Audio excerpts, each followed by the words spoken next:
Everything you spent years learning, everything you thought made you valuable, it's being recalculated in milliseconds. The white-collar dream is ending and we are not prepared for what comes next. Hello Schwarblers! For decades, we believed that thinking, analyzing data, writing reports, coding was a human sanctuary. We thought automation was for factory floors. We were wrong. Today, AI can process, synthesize, create faster than any human brain. We aren't just seeing tools.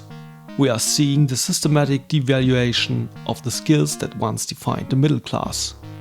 This is the white-collar shock. Lawyers, analysts, creatives and programmers. Jobs were supposed to be safe. We are now facing a brutal reality. Complexity is no longer a mode. When a machine can perform high-level tasks for pennies, the market doesn't value the human effort behind it anymore.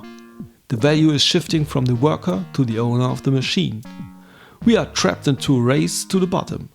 Companies are rushing to replace human judgment with algorithmic output to the maximum short-term profits. But this process, we risk losing the very thing that makes work meaningful: the friction, the experience, and a unique human perspective that AI simply simulates.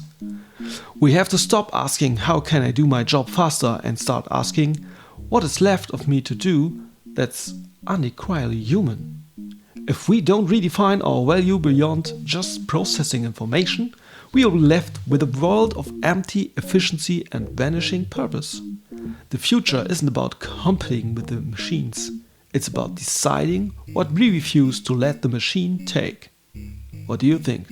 Tell me in the comments.